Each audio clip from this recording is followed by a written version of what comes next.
and how to lose and how to choose. Well, hello, this is Linda Carbonell, and welcome to another edition of Walking Through Life. Today we're going to be discussing willing hands. So I want to introduce you to Jack Lyons. How do you do? So we're going to be talking a little bit about the program Willing Hands. Could you actually tell us what that is in case people don't know?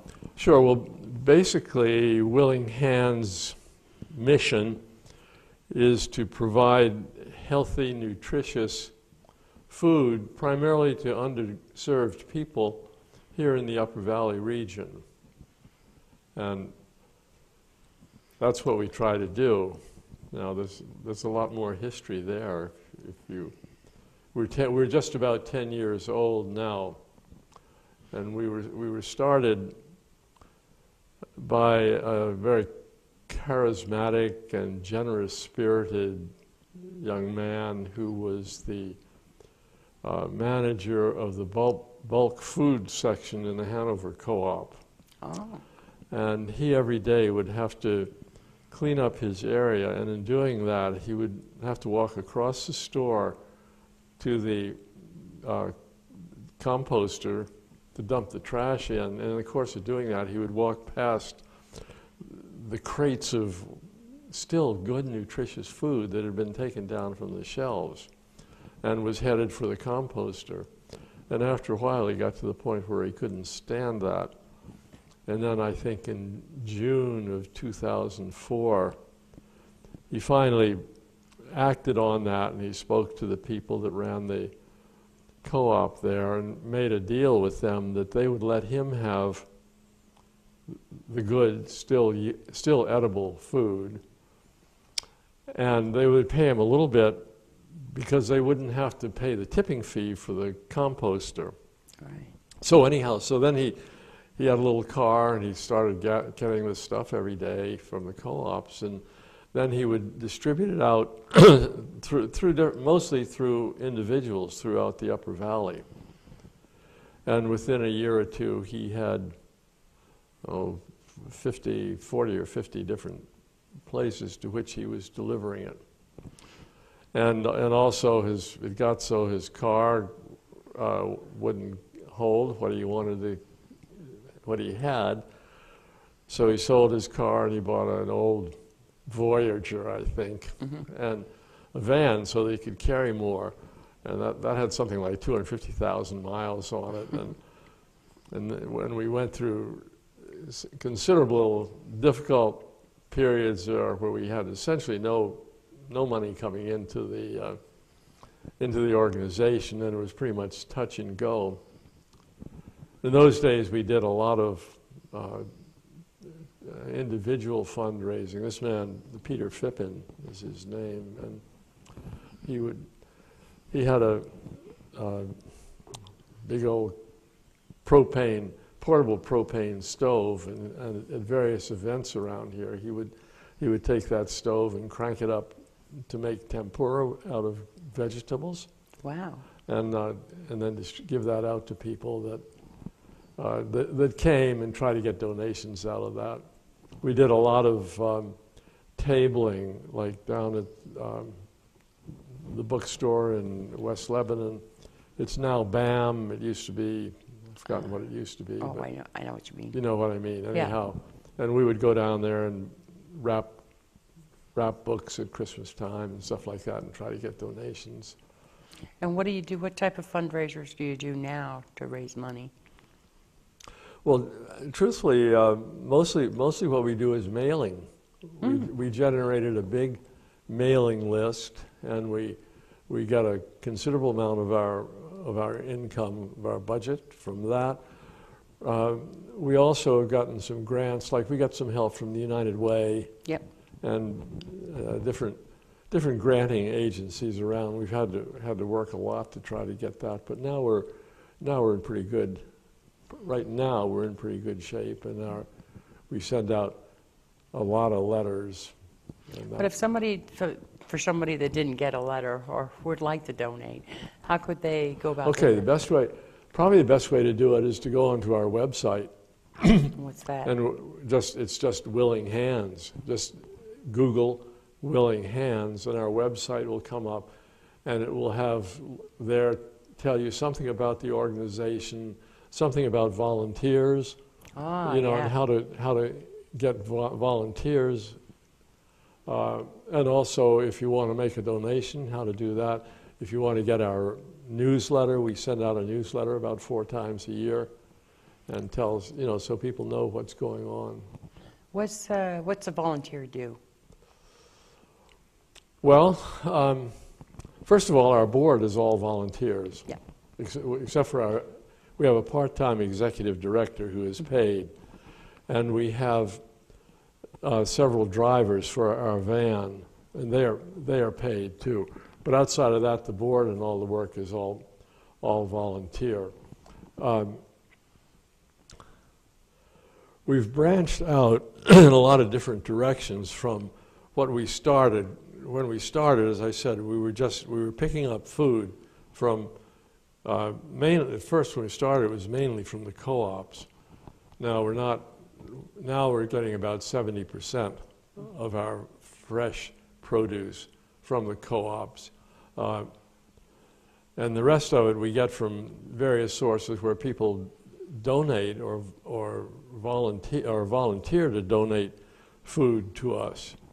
Now, to come back to your question, in addition to the pickup and delivery of food from stores, in King Arthur, for instance, we get baked goods. We get some milk and dairy products from McNamara. We have, in addition to farms that donate us food too, and our total now, what we run now, is we run almost 200 tons a year of food that we salvage, and that's all from right here in the Upper Valley. We have more people that would like to have our services than we can service.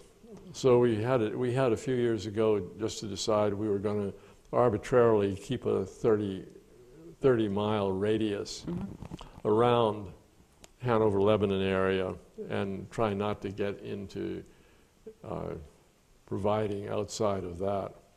I know you donate quite a bit to the Upper Valley Haven, and that's something that I wanted to say too, is that I use the Upper Valley Haven, and I often see the Willing Hands truck come in, and all the vegetables and eggs and milk, and it's just great to see that. I mean, because people like myself that's on a fixed income otherwise wouldn't have fruits and vegetables, which is so important to You're exactly people's right. health. Yeah. So and that I know Willing Hands by that, and that it does good for my heart to know that somebody cares that we get fresh fruit, fresh vegetables. And that, I'm going to thank you and thank Willing Hands, because I think it's a great organization. Thank you. We think so too. Actually, I said we do nearly 200 tons a year.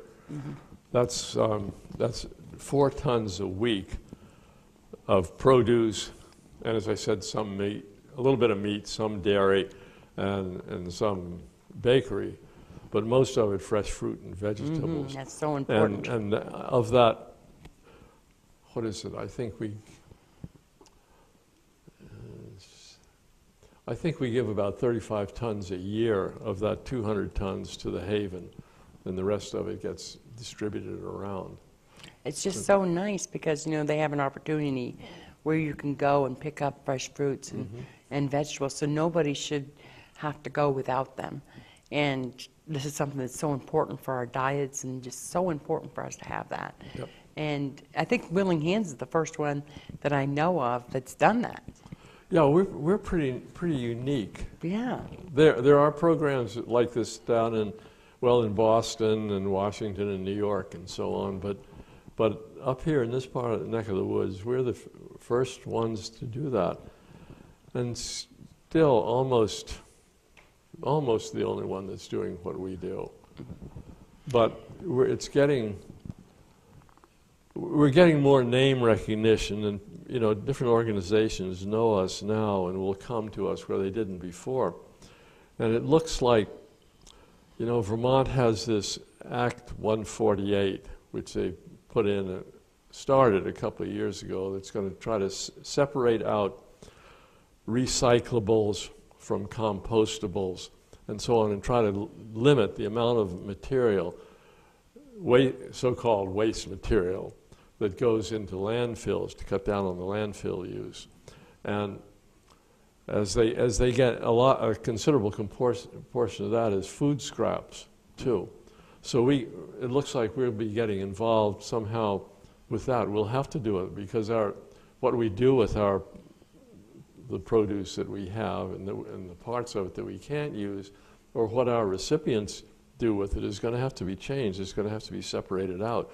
We can't throw everything together and dump it in the landfills anymore. So things like that are going to be important to us, and maybe changing or maybe enlarging what we have to do.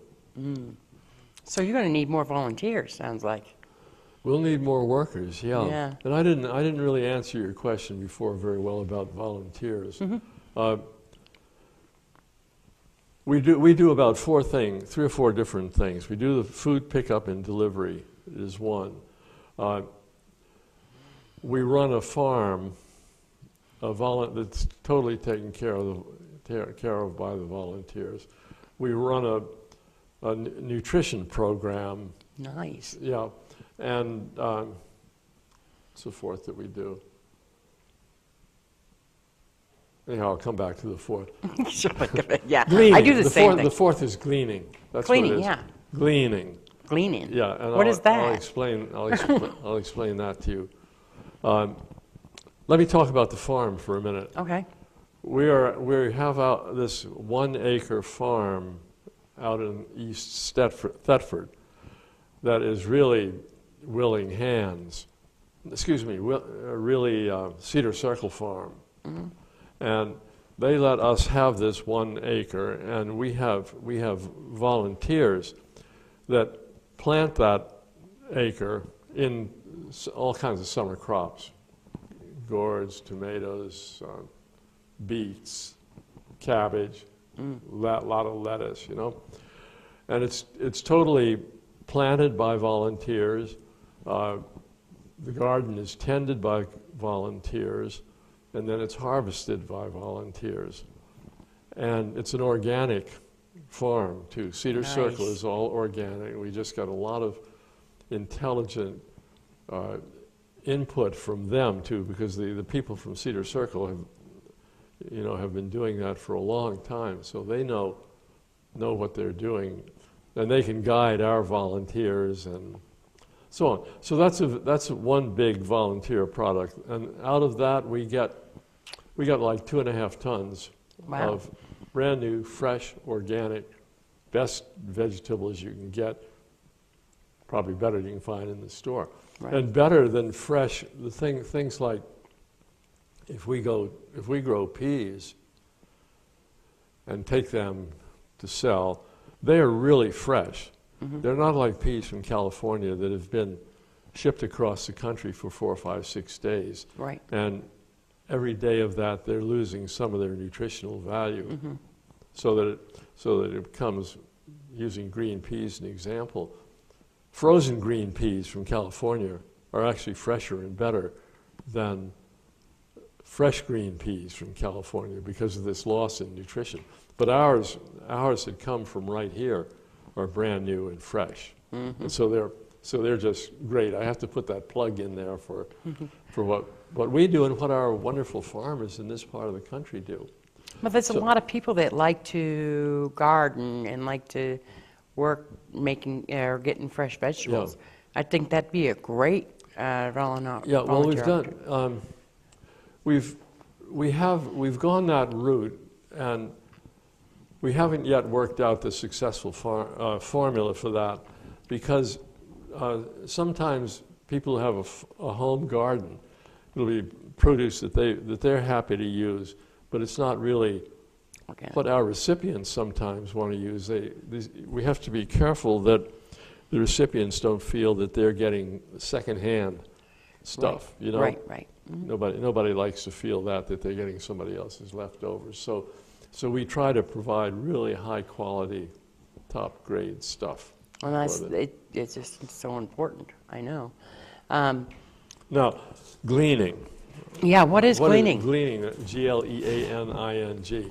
Gleaning is an old tradition that comes out of Europe, of the farmers there, that after a farmer has gone through a field and gotten all the crop out of it that he wants, by law, he has to allow the peasants to come in and pick up anything that's left there.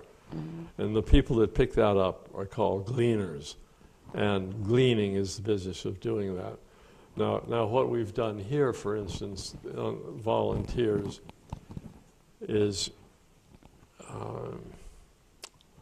we'll put together a day of gleaning. Apples are a big thing. And we'll have a team of volunteers that will go out to one of several orchards around here and pick apples, sometimes off the tree, sometimes drops off the ground. Mm-hmm. But we got a lot of gleaned product that way. Now, so the apples are probably our biggest gleaned from the field product. But we also go to farms, and for instance, a farmer, well, he may have gotten all the squash, winter squash off of a field that he wants, but there may still be a lot left there. Mm-hmm. So we'll go out and pick those up, and they're totally great and new. Or sometimes he'll have a part of an acre of a field in carrots that he knows are more than he can use. So he'll call us up, and we'll go out and pull the carrots, and then he'll work with us to clean them and so on, and get them to our recipients. And our biggest farms, the biggest help come from Killdeer Farm in mm-hmm. Norwich, and Edgewater Farm, Pooh Sprague down in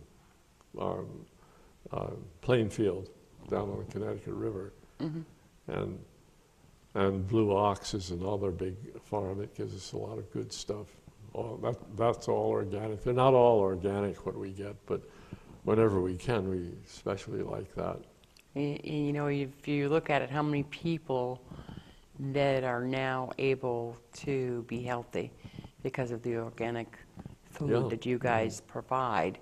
Mm-hmm. And you know, I mean, I know there's a lot of people that live on a budget. The only alternative they had was to go buy the dollar, whatever it was, processed food, you know? Mm-hmm. And by being able to have some fresh fruits and vegetables, I just think it's so important. Yeah.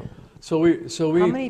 How many organizations here in the Upper Valley do you serve? I mean, is there a count do you have? Okay, we pick up from about 40 different organizations. As I said, the co-ops are the biggest. Mm-hmm.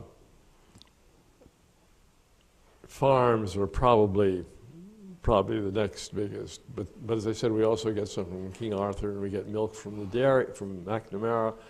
We get eggs from a little program that West Lebanon Supply runs. People can buy their baby chicks there.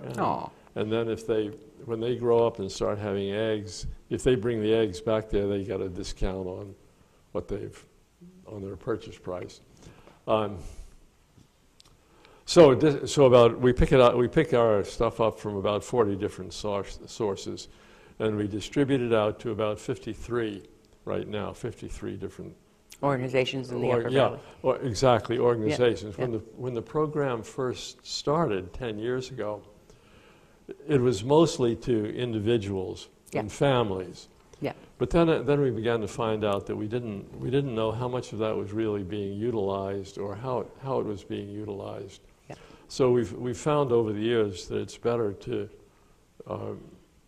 distribute it out to social welfare organizations, like nonprofits, church suppers, senior centers. Yep. Listen is a big. Yeah. We donate quite a large amount to Listen too. I think they're the food. I know they're the food service for Lebanon, but I think they cover a lot more area than just Lebanon. Listen does. What does? You mean Listen. Listen. Oh yeah. no, listen, is just wonderful. Yeah, it is. It's Yeah, a great, they great do. organization. They do those dinners 5 nights a week. That's right. And we're continually inputting into listen with some of our fruit and vegetable that we have. Mm-hmm. So there are about 53 organizations. Haven is the biggest. We do quite a bit down in Claremont too. Oh, so you do as far as Claremont too? Oh yeah. Oh, nice. No, oh yeah, we do. See, people don't know that, I don't think, is how far, which areas. Okay, we do down into Claremont. I think at one point we did some Springfield, but we're not doing that anymore. It's a little bit too far for us. Mm-hmm. Up north, we go up to a food shelf in Orford, New Hampshire, and then to the east, I guess, we go out to into Enfield. I know we do the Enfield Methodist Church out there, Mm-hmm. and then we have an organization over in Sharon in the other direction we go to, and I think we even do something we do in Bethel too. I'm not sure that's all the time, but that's stretching it a little bit to get out that far. So. Well, it sounds to me like you have to have a lot of people involved in the whole process, and it's just, I mean, how many volunteers work with you guys right now?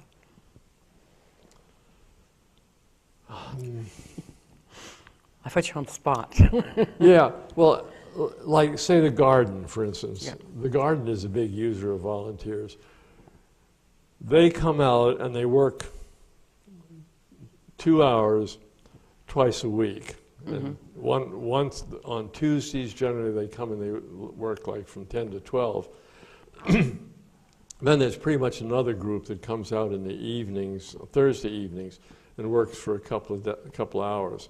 So each of those will probably have somewhere between 12, 15, 16 volunteers.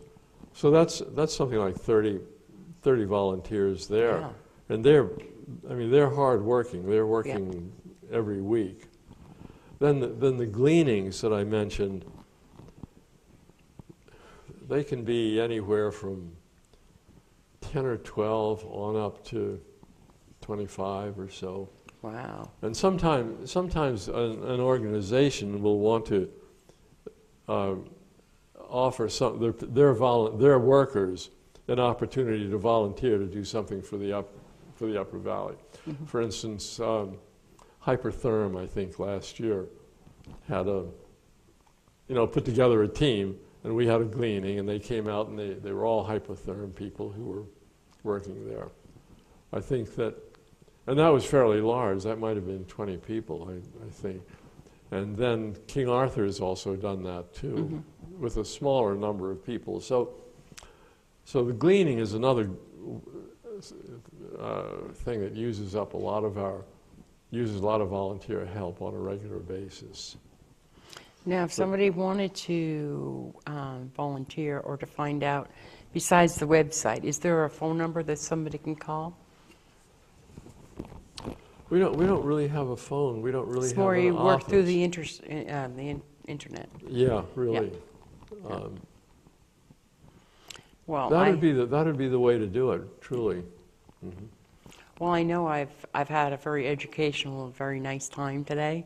Well, good. I hope so. I'm so looking forward to you coming back, or somebody coming back and talking more about this. I mean, I didn't know that you had all these things going on, especially working with the organic food, and Right, I just yeah. think that Willing Hands is such an important organization. It helps so many people, and I would like to see people donate some money to that. And I think it's important to think about the children, the families that don't have means to get fresh vegetables because they are so expensive, that they can be getting services from this program. Right. No, on that theme, we've done a lot over the years with Romano Circle, part of the Lebanon housing, and there are a bunch of kids there. Yeah. And we've done some of our nutrition education there too. That's so important. Trying to teach these kids something about eating and something about cooking and something about eating healthy foods.